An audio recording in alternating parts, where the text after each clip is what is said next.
Hey everybody, welcome to You Have to Watch This podcast. I'm Alan. I'm Ryan. An arm. I can't do it. I tried, and I'm Devon. You were closer that time Yeah. than last time. I was. Yeah, what I last was. time? There was no last time. Hold on. This is the first time. Yeah. Things get weird when Devon hosts one week and then I host the next week, and then settings get changed and I don't fix them. Each week we like to make each other watch movies one of us has never seen. This week we are talking about the next entry in the Devon's series of making us watch all of the James Bond movies.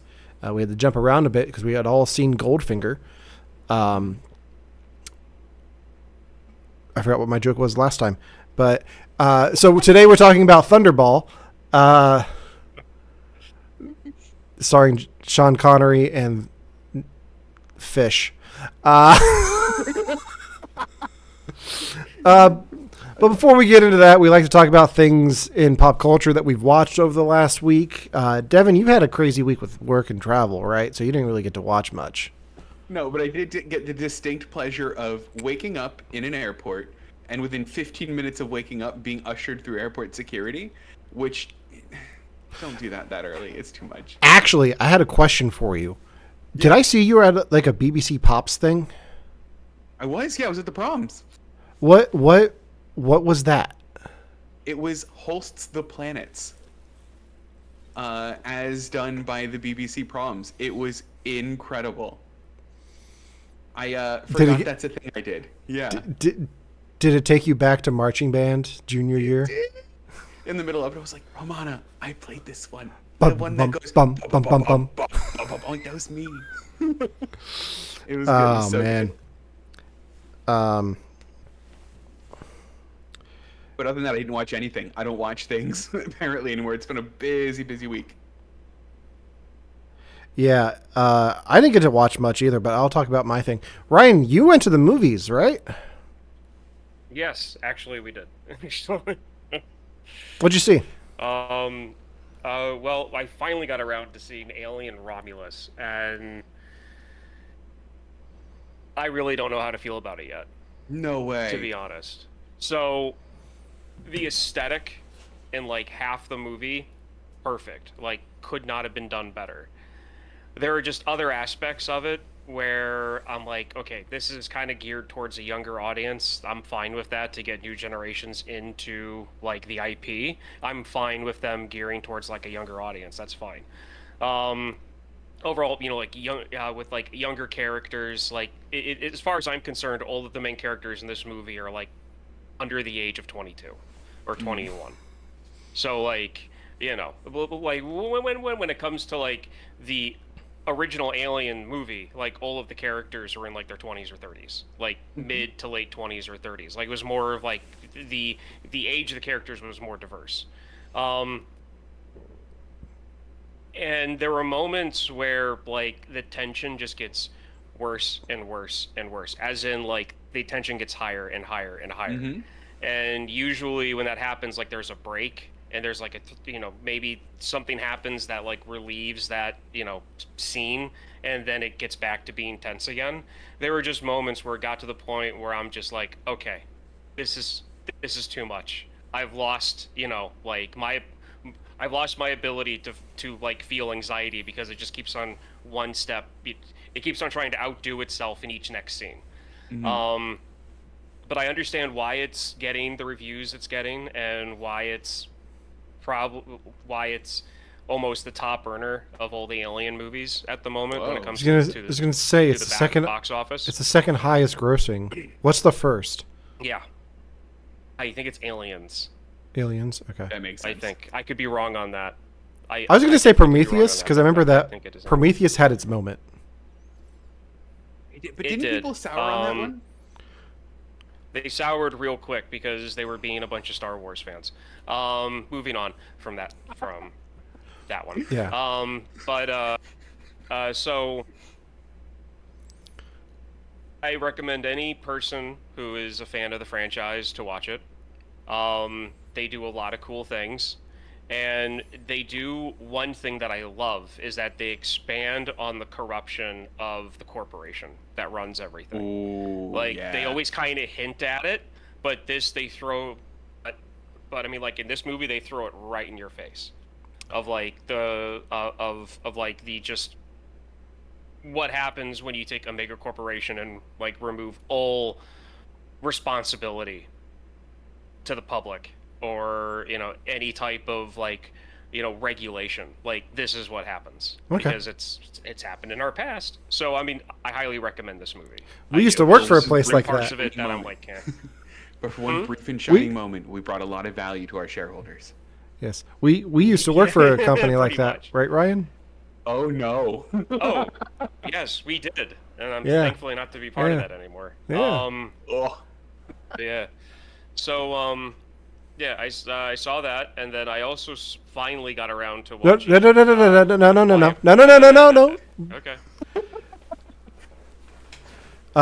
So Ryan got to watch that. I got to watch the first 2.5 episodes of Lord of the Rings season 2 of Rings of Power. I need you to explain something to me, Okay. Alan. I love Lord of the Rings. Yes. I love it. Why do I not care about this? I'm not a big Lord of the Rings fan, and I don't Yeah. care about it either, but I'm still watching it. Why are you watching it? Because I'm a sucker for lore. And Give you the Cimmerillion, and then you'll be fine. I'm good. So I tried reading the Lord of the Rings books. Like, I got through The Hobbit. Like, I listened to the audiobook of The Hobbit read by Andy Serkis. I was like, I like this. This is a great... Like, I have not seen the Hobbit films. I've seen the extended cuts of the Lord of the Rings films that we did on the show a few years ago. I've started Fellowship of the Ring read by Andy Serkis. I have not gotten to the point... I think I'm just to the point where the Fellowship is meeting for the first time. Okay. I've been listening to that for 2.5 years now. I have not gotten through it. But this show just is telling the story of the creation of the rings, which I'm like, oh, okay. Yeah. Like, you're telling me what the show's about, like in the title. Like, you're gonna go back in time a little bit, do a little bit of a prequel thing, and expand on something that's never really been explored before, but there's lore for it. And it's rare that happens and it gets a second season, because if you're on Disney Plus, that doesn't happen. But I am. I wanted to see more. I like The Acolyte. There, No, I you said do. it. There's a hot take. I like The Acolyte. Oh. I think that there are storylines in this show that are very interesting, like the Stranger storyline and the Sauron stuff. Like, I like the stuff that has to do with the rings and like the Gandalf of it all. Yeah. I have 2 words that will get you excited for this, Devon. It hasn't happened yet, but I know it's coming. I know what it is. Do it. Tom Bombadil. Tom Bombadil. Yeah, buddy. But like the 3rd episode, like it has to do with like the kingdom by the water, and I'm like, I don't care. Like, I really just don't care at all about any of these people. I don't I don't care about that storyline at all. It's been so long since I watched the show that I just don't remember. That's fair. And that's the thing with, like, this came out the same time as House of Dragons season 1 the first time around, and like there's just so long between seasons. Like, I saw somebody online talk about like whoever is running Only Murders in the Building needs to show other showrunners how to do a season every year. Yes. Because there's just so much time.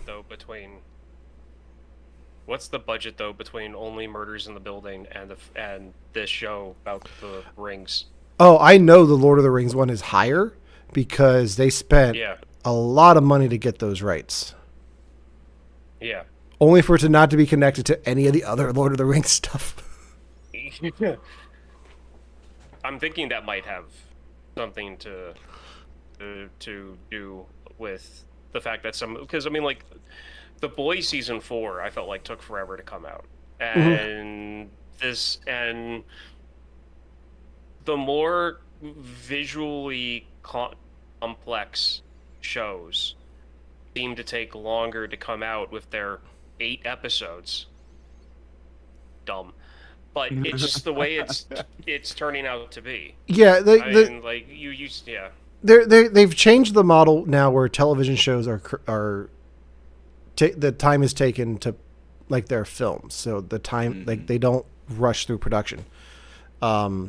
When you look at like a show like Lost, like there were 24 episodes in a season for most of those seasons. Wow. Because they were doing the television production thing of a week in week or two of production and then into post, and then you're cranking them out for the whole year. And by the end of that show, that changed because it was unsustainable for a show of that scale. Which is why like that. I think that might be where this started, because that's the show where they're like, okay, we don't need to do a whole story on somebody's tattoo. Like, let's trim this down and put more effort into the story instead of like just filler, and like taking the time with the stories and like. But even then, like there was time between seasons. Like there was like a whole year where there wasn't Lost, and like it wasn't premiering every fall. It was like a spring show, so they had like a whole year and a half to do the show. So yeah. All this to say, I'm going to keep watching this, but once it's the 20th anniversary of Lost, I'm back in it. I'm going back. Yeah, I'm so happy you are. Yeah. Hey, so Devon, have you watched any of this? Never, not even a second of it. Never. I want to, but like every time I'm like, oh yeah, Lord of the Rings thing, and I go, there's like another thing I could be doing. What? Okay, here's my suggestion. Do you know what happens at all in the first season? No. Okay. I don't even know. Okay. There'll be spoilers. Okay. Watch the beginning of episode 1 of season 2. Okay. Because they do a backstory for a character that you know. Tom Bombadil, got it. No. Yep. No. Yep. No. Got it. One eye on the show. Yep. Tom Bombadil. Yeah. Understood. But they do a thing with him that I think you would enjoy, and it's like, oh, okay, like that'd be an interesting way to go about watching season 1 then, if you're intrigued by what they do with him. Okay, that's pretty cool. Then I'm gonna have to do that. Yeah. Yeah. So then, Ryan, you watched another film that I cut you off before. Sorry about that. I got an order. It's okay. Got to stick to the script. I didn't know the order. It's okay. It's okay. So I did the Kristen and I finally got around to watching a Quiet Place Day 1, and before I get into what I felt about the movie, you have to understand about me and the Quiet Place films. I'm never in a mood to watch them. It's usually Kristen that's like, I want to watch a Quiet Place movie, and then it's me going, oh, do we have to watch that again? And then within 5 minutes of like the movie starting, I'm sucked back into it again, and I love it. But like I never want to like start it just because I don't like, I'm never in the mood to watch it. And I don't know why I'm like that is with these movies. So after saying that, this movie was exactly the same way as that, and it is great. They covered they give you hints. I mean, they give you the follow-up from hints that they give you in the first 2 movies, and they expand on things that like you learn about in the other 2 movies as well. And it's fun, and it's good. The effects are great. The characters are great. The lead actress is amazing, and her character is not unique, but I feel like it fits well within the storyline that they made. The only thing is, whenever I see her in anything, I'm always waiting for her to break out into the voice from Us, and that's really distracting for me. That's fair. You know, But- I still have but- not seen Us. Ooh. How much That'll be Jordan on the Peele list have you at some seen? point. I've seen Get Out and Toy Story 4. Not enough. All right, we're catching you up. And some Key and Peele. Ah, that's the best one. All right, we're catching you up though. You missed Like- some good like- stuff. Do I even want to go out tonight? Oh, that's considerate of him. Like, nah, whatever. Like, Yeah.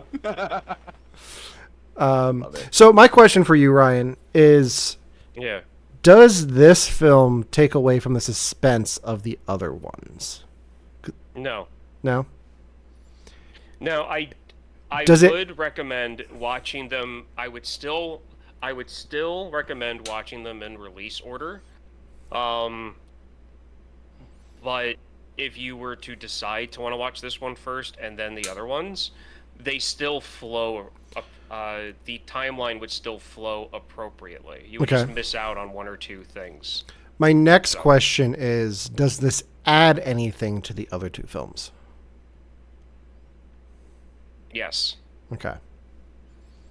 All right. Is this your Why are- franchise favorite?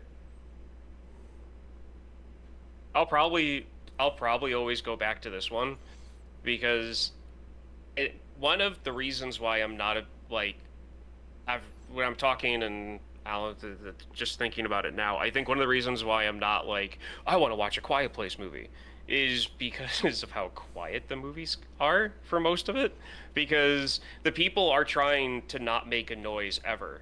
And it's an interesting concept to see like on your first watch through, but for me personally, it's not something that I'm like, yes, I want to watch that, 10-minute scene where it's just body language and not any speaking.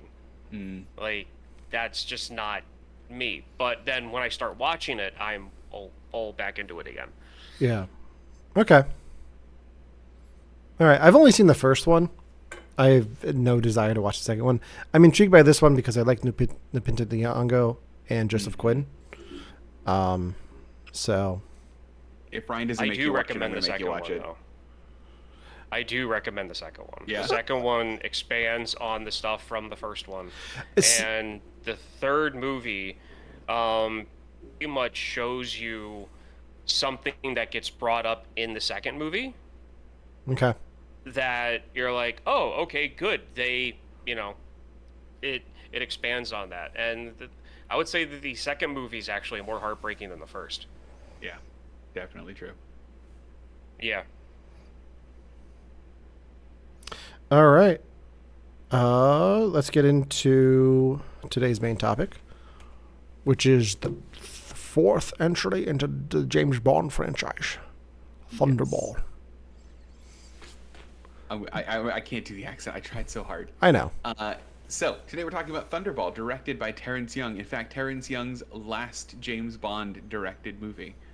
I'll have to talk about who it's written by. This story is really interesting. Remind me to bring it up again. But it stars Sean Connery and Claudine Auger, and it, like the original James Bond movies, continues his hunt and his fight against Spectre. I think that of all of the movies we've watched so far that we've talked about it, this movie is the most James Bond. And I also think that this movie is the one that they watched to crib from for Austin Powers the most. That was There my is- first note. Was it really? Yeah. Can I tell you what my very first note is? That's not a woman. That's a madman. Oh, absolutely. I think it's only this viewing of this movie, because I haven't seen this movie since I was a little kid, that I caught all of the connections between this and Austin Powers. I'm like, oh, this is what they were referencing the whole time. But Oh, yeah. with all that said, have you guys seen this movie before we get into it? Ryan, have you seen this? Yes. Okay. Alan, have you seen this one? Did you want me No, Oh. I have not. Okay, so let's do the follow-up then. Ryan, what is your history with this movie? Is this your favorite James Bond? Is it your least favorite? Tell me.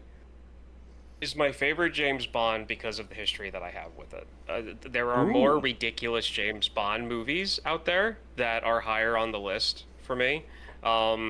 but the history I have with this one makes it my personal favorite. And that is because after watching Austin Powers, it was on like HBO. Like it was like the first week or month it was on HBO from after being in theaters, and we watched it. And my parents thought it was hysterical, and I was laughing through some of it too. And like I asked my dad, I'm like, okay, so this is based off of like James Bond movies. Like, is it just like stuff pulled from like a bunch of different movies? Or, and my dad's like, no, this is like 80% from one movie.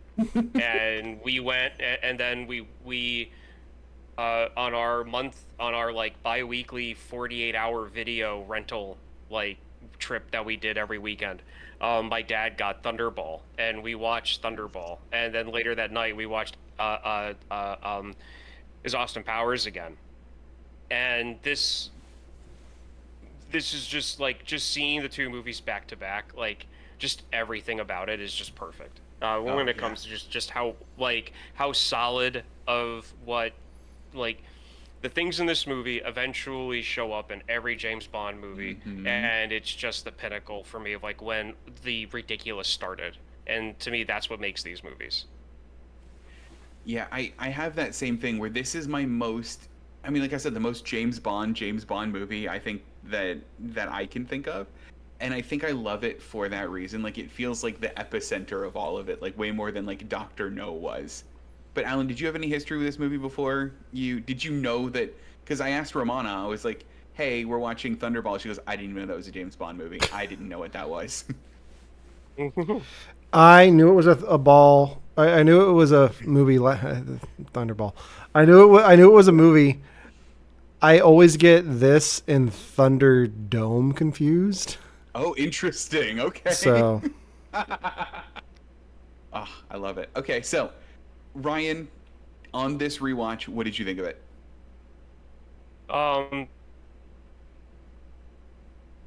Just as ridiculous and funny as the first time I saw it. I have a different appreciation for the Bond girls in it though this time, which I'm sure we'll get to that later. We'll have to. Alan, what did you think of your first watch through of Thunderball? I feel like I've seen it before, and it was called Austin Powers.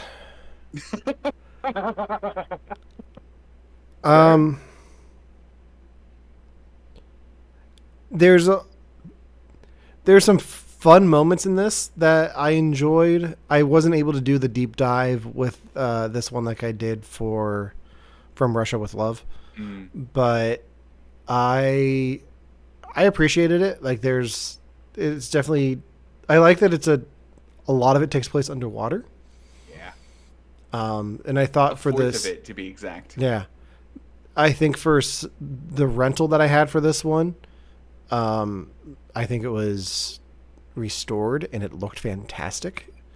So I think it's probably the best shot of the ones that we've watched for this so far. But I really was impressed with the underwater stuff. But at the end of the day, it's still a James Bond movie. Like, it's all still very formula heavy. So Yeah, I can totally understand that. So I think one of the reasons why it became so formula heavy and why this had so much of what gets brought forward for James Bond is because this one was higher earning than any of the previous James Bond movies. It was also higher earning than any of the 5 subsequent James Bond movies. So this movie was the high that the James Bond franchise it was trying to follow with most movies coming after this one. So I think that's so interesting that like this is kind of the pinnacle, even though like what we would see of it is formulaic, it started the formula essentially. But we have to start with the formula because I think this movie has some of the silliest shit in it, at least of the 3 that we've seen so far on the podcast, and it starts almost right away. So one of my absolute favorite scenes in this movie, and I want to get your guys' read on this, is the vague amount of danger that Bond is in when he's in that back stretching machine. I don't know what the machine is doing to him. I don't know why the machine has a kill setting at all if it's going to handle human bodies. And I don't understand what danger he's in when it goes faster. So from what I understand, it looked like he was in like a chiropractic machine. So it was like stretching out his spine. Because like they turn it off. He's like, I'm 6 inches taller. Like, Right. But yeah, I think they just wanted a reason to make it look like he was thrusting for 3 minutes of the movie. That was it. Or that's all it really. It was just sped up film of Sean Connery thrusting on a table. Yeah, new meaning to shaken not stirred. Oh. Ryan, do you have any insight into what this is, or was it just silly for you? It was just silly. In fact, I'll be bringing it up later in something else, but I just what makes it funny for me is the lever design that has like the top setting on it, and how it's just ridiculous. Like it's like okay, like it's like a weird gear shifter in a car. Like it's big and clunky, and like you throw it over and it goes all the way up, and you have to bring it back in again. And like the light turns red. And the only thing I can think of is let's say the Sean Connery James Bond universe is its own thing, and it actually has like its own rules and physics or whatever that that controls everything. The only thing I can think of is that humans in this realm, when they go to one of these spas, they need, if they have really bad back tension, for some reason, the spine needs to be stretched out and compressed to like alleviate any type of back tension. And so like for like real severe cases, that's the top setting that they do for like 30 seconds at a time. Not like just leave it because it can do like nerve damage or something. You know what I mean? Like that's kind of what I'm like seeing. Just like differently shaped humans. But it was just it was just silly, especially when they go underneath the table and they show it's just like a rod and a bunch of springs, and it's like, oh that's not gonna be enough to like do what it's doing to them. Did you guys hear like the thudding when he was on that machine? When you watched it? Yeah, that was his Thunderballs being shaken. Oh no. Oh, Alan. That's all I got. That's all I got for that. Love it. No, I love it. So we have to bring up another Bond trope, and we have to bring up the women in the movie. Wait, I have a quick question about the spas thing. Yeah. The guy that he locks into the steamer, was that the guy who turned on the machine or not? Yeah. It is? Okay. Yeah. Because we never see his face. No, he's just some assassin. Because I kind of like the headcanon of he's like, you know what? I think it was this guy, and just locks some random guy. That checks out too, though, man. It does, but it going for a sprint. The towel is sitting there, and I believe his Spectre ring is sitting on. Oh yeah. The top by his head, I think. So then he saw the ring and was like, "Oh, it's obviously this guy that tried to kill me." Then. I think so. But if the ring's not there and I'm wrong, then I'm gonna go with Alan's interpretation of the scene and have it just be another random guy is at the salon, and then that would make it like fit more in universe, because like James Bond has a license to kill, which means he can kill people with really little moral like questioning of the act. So he would be someone who'd be like, it was this guy, and just lock him in the sauna machine without even thinking about it. And he's just fine with that's just A-okay. Like totally legal. So well done, Bond. Yeah. So like that kind of peaks at his psychopathic nature that the character would have to be able to do the things that he does. Well, I mean, that kind of starts from the beginning of the movie, and that's why I wanted to bring up the Bond girls, because in this one we have the main Bond girl of Claudine Auger as Domino. We also get Luciana Paluzzi as Fiona, and then we get, in the very beginning, Molly Peters as Patricia, the staff at the hospital, or at the clinic, who, like, I'm very sure wasn't into what was happening at all. But there's a Family Guy cutaway they say something like you understand consent about as well as Sean Connery does, and it cuts away to Sean Connery in like his James Bond suit and goes, 36 no's and a yes means yes. And like that's what this opening scene was. Why is your Sean Connery just Adam Sandler? Yes,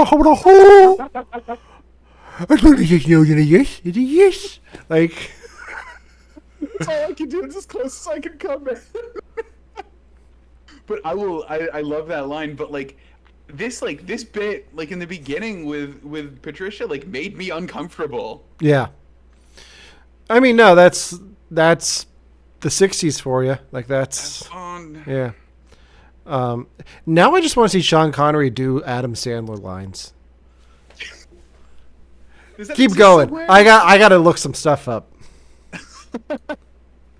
Oh, I hope so. But Ryan, what did you think? You said you had something about the Bond girls in this movie. Tell me about this. Well, okay, so one, I would say probably, until we watch other movies, Domino's probably my favorite so far. Agreed. So there's that. But when it comes to that opening scene particularly, well, not opening scene, but that thing with like them going into the sauna, the only defense that I could think of anyone saying for that is if she really didn't want the advance, she could just slap him in the face and walk away. But everyone knows who knows about that subject, that that's not always the case. No. That doesn't always happen. So the idea of this is that James Bond is James Bond, and all he needs to do is flirt a little bit and women melt in his hand. That's the idea. That's the character. That's what's being put forth. So the idea that he can just say a few lines and women will just open themselves up to him in that manner is the consent itself. So again, James Bond, Sean Connery universe, he can literally just look at any woman he wants and say, do you want to? And they're just automatically going to say yes. Again, physics works like differently in one way in or the James another. Bond universe.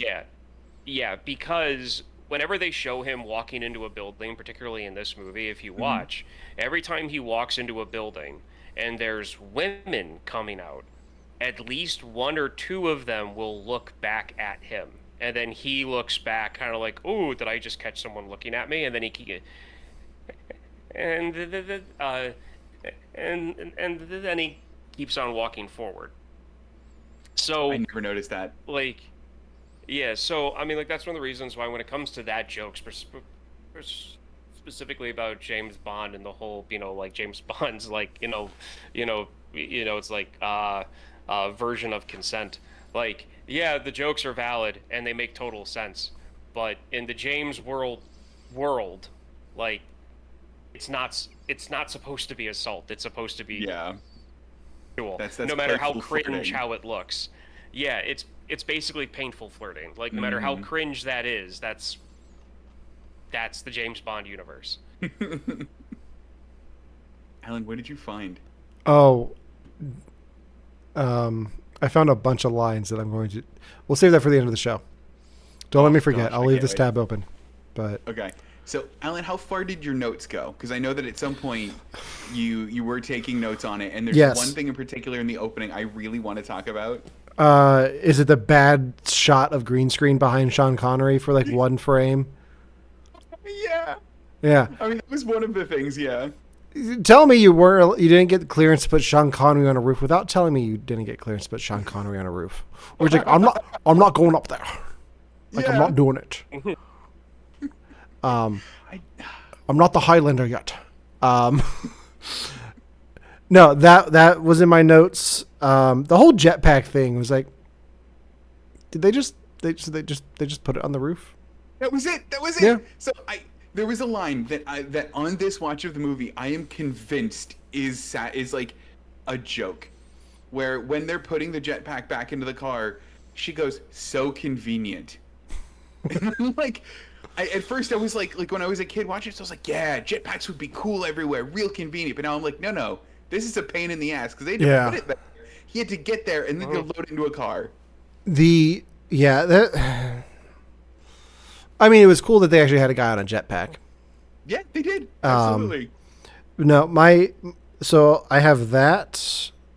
I have the That's Not a Woman, That's a Man. And then I don't remember what this is from, but I have a well-dressed man should have one. What was that in reference to? He says that at one point.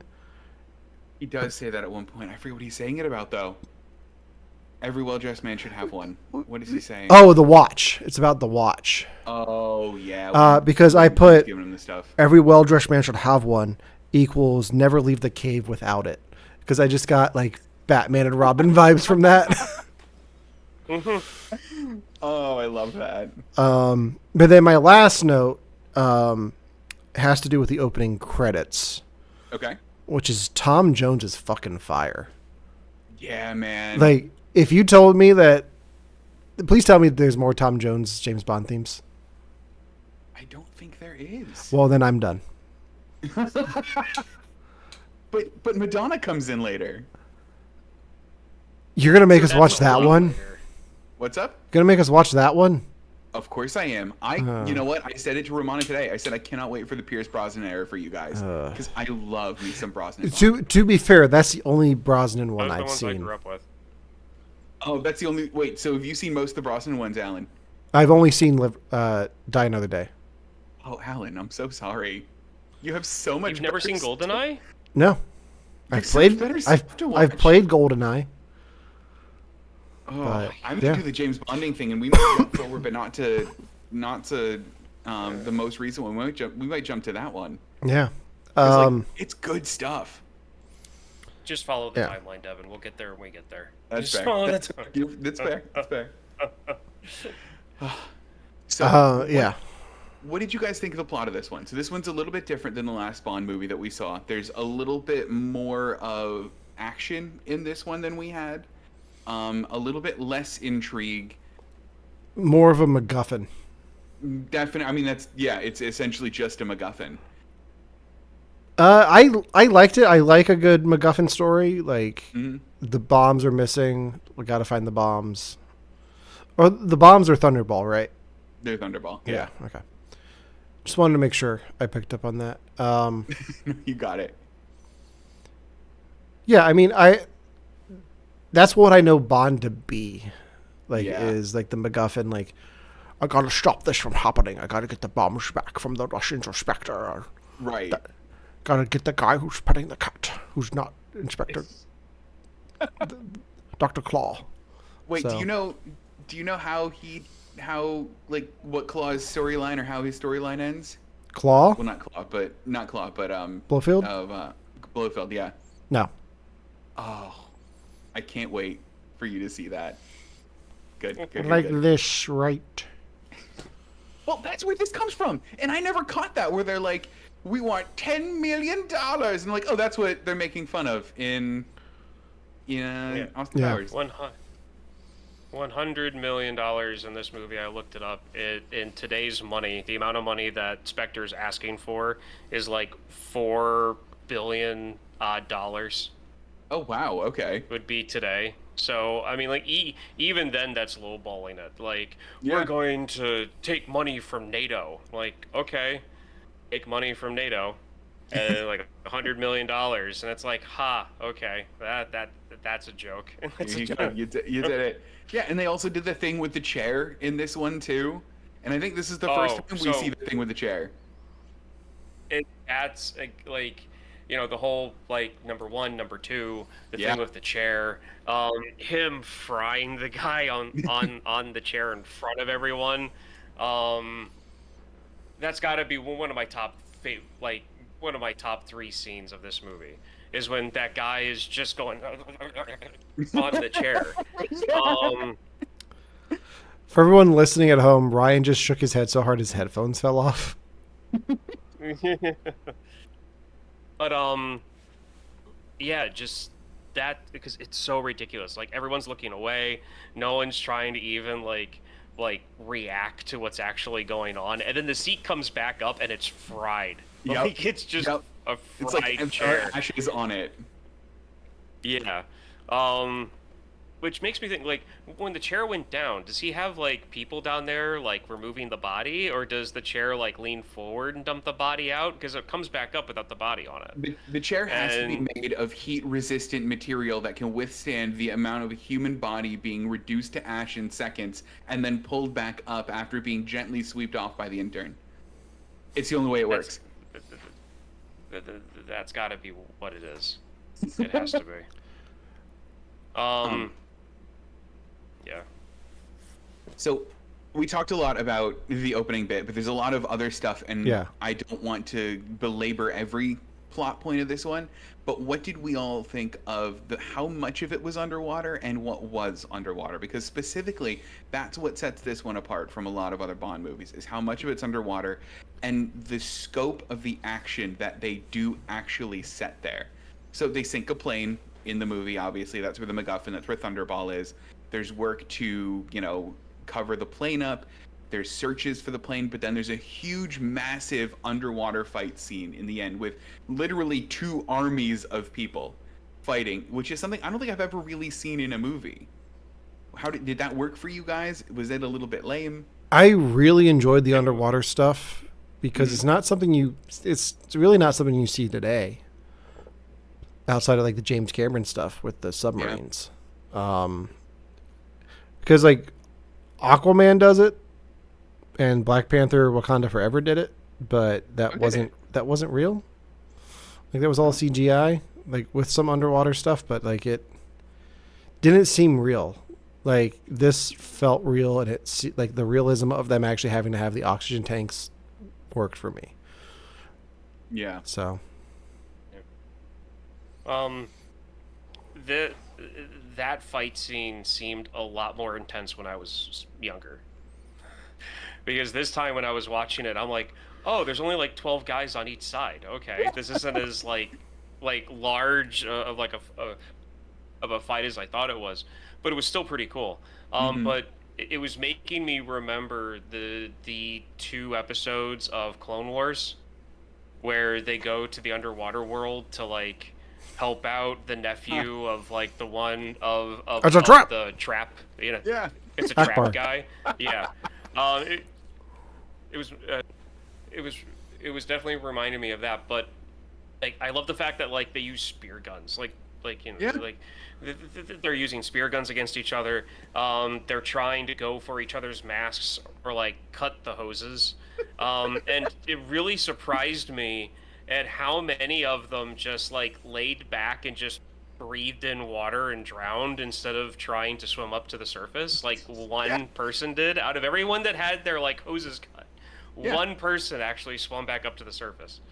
But my favorite shot in the fight scene underwater is when the camera starts to pan over the sunken ship, and it's just like these 2 guys are fighting, and these 2 guys are fighting, and these 2 guys are fighting, and they're all like in it's like these guys are upside down, and these guys are entangled in the railing of the sinking ship. The funniest moment though is when James Bond drops the little like underwater bomb with the 3 guys inside the little room, and then you just see the one fin just I laughed at that part. Load up. Yep. I think my favorite part of that scene is when James Bond goes on a rampage, because you could tell he's like mad and wants to get this done. So all he does is just run through and rips people's masks off, which like is the equivalent of being in like a medieval sword fight and running through and like kicking people in the balls. Like that's all he's really doing. Yeah, that, and then when he gets to the stupidest moment for me, the scene that I couldn't like get my head to be like, if this was done in the 60s, leave it alone. Like I couldn't like make myself like just be like, oh, it's just badly aged. Is the horrible sped up window shots. I was just gonna bring that up. You read my mind. Crazy. Yeah, like with how crazy fast the scenery was going by compared to like how fast you knew that boat was actually going. If the boat was going that fast, get my head around that. If the boat was going that fast and they jumped off, they'd all be dead. Yeah. Yeah. Yeah. And I love that the guy's like, I can't swim. Okay, here, take a ring. So We see him again. No, you don't see him again. Doesn't No. make it back on the raft. He presumably drowned or got eaten by a shark. yeah, Yep. we gotta wrap this up here shortly. No. You have anything else before I get into the Sandler thing? I want to hear the Sandler thing Okay. so bad. So, let me set this up because I want Devon to pull this for social media after his horrible Sean Connery impression. So, since Devon, give us your Sean Connery impression once again. 36 no's into yes means yes. That's Adam Sandler.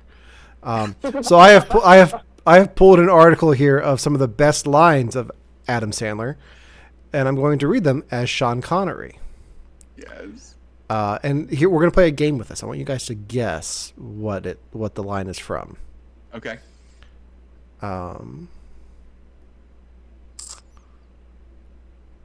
Why didn't you go home? That's your home. You know you're too good to go home. Answer me. 8 Crazy Nights. No, that's the golfing one. Happy Gilmore. Yeah. Is that Happy Gilmore? Yeah. Well done. Yeah. You ain't cool unless you pee your pants. Oh, that's Billy Madison. Billy Yeah, Madison. Billy Madison. All right. Let's see what else we got here. I just love the idea of Sean Connery saying that. Are you mad when you die at the end of Die Hard?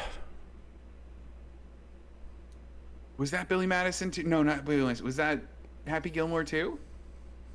No. What was the line again? Are you mad that you died at the end of Die Hard?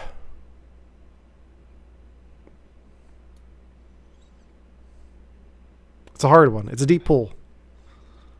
I've seen this movie. Time's up. Funny people. Funny people. I haven't seen this movie. I lied. All right. I It's knew in the you. trailer. Yeah. He tells the doctor that because the Yeah. doctor's tall, blonde, and Norwegian. Oh. I knew you were gonna burp, but the vomit that thing was awesome. That's what she gets for eating my roast beef sandwich. 50 First Dates. Yep. Oh, is it 50 First Dates? Yeah. All right. This one might be my favorite. A turkey for me, a turkey for you. Let's get together. Let's eat turkey in a big brown shoe. Was that Lunch Ladyland? No. A turkey for me, a turkey for you. Let's eat turkey in a big brown shoe. Oh. 8 You're- Crazy Nights. You're close. You're close with Lunch Ladyland. It's an SNL bit. It's an isn't SNL it? bit. Yeah. I Yeah. can't think of what SNL bit it is, though. Yeah. Opera Man. Which one? Opera Man. Oh, it is. Yeah. Dang it. We're living in a material world, and I am a material girl. Or boy. I just remembered he's in Waterboy, so I want to say Waterboy, but that's not right. No. What is it? I don't know that one. That one is The Wedding Singer. Oh, shoot. It has been a minute since I thought about that movie. All right. I think that's all. I think that's all I've got. Yeah, I've got one more for the sign off, but that's it. So I think you guys did pretty good with that game.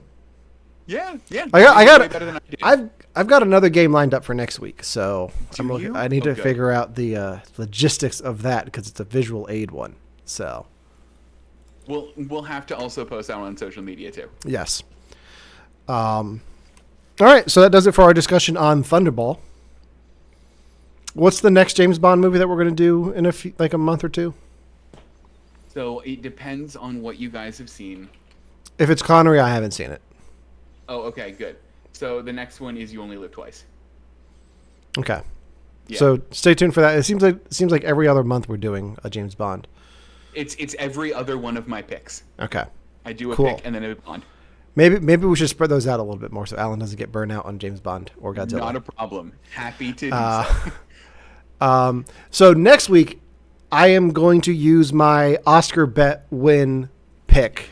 So we're doing something very special next week. Next Friday, I am attending a concert that I bought tickets for back in March, and I am seeing Hans Zimmer live. So for my pick next week, I have challenged the guys to each pick a movie that has a score by Hans Zimmer. So we are going to do a Hans Zimmer triple feature. Ryan, what was your pick for the triple feature? Pearl Harbor. Pearl Harbor. Devon, what is yours? Pirates of the Caribbean, #2. What the title? Do you know the title? Dead Man's Chest. Dead Man's Chest. Of course. And then, just in honor of not only my Hans Zimmer concert, but also the 10th anniversary of the film, my pick is Hans Zimmer and Christopher Nolan's Interstellar. Ooh, nice. Yeah, because I almost did Inception, but I was like, nope, saw that with Devon in theaters. We've already talked about it. So yeah, we'll be talking about Interstellar, Pirates of the Caribbean 2, and Pearl Harbor next week. Yeah. One of these things is not like the other. One of these things is directed by Michael Bay. No, but two of them take place near water Yeah. or on water. Actually, they all kind of have a water element to them. Because they have that one planet. Yeah. Oh, yeah. All right. Yeah. I see you. Yeah. Yeah. So,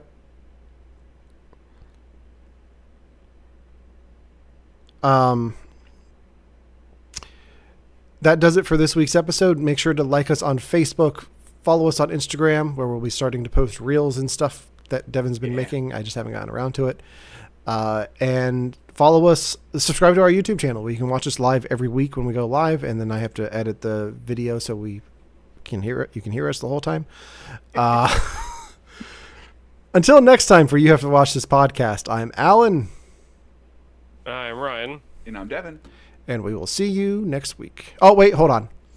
And in the words of Adam Sandler Connery, I have a microphone and you don't. So you listen to every damn word I have to say. Good. Huh. Is that also the wedding singer? Oh, good.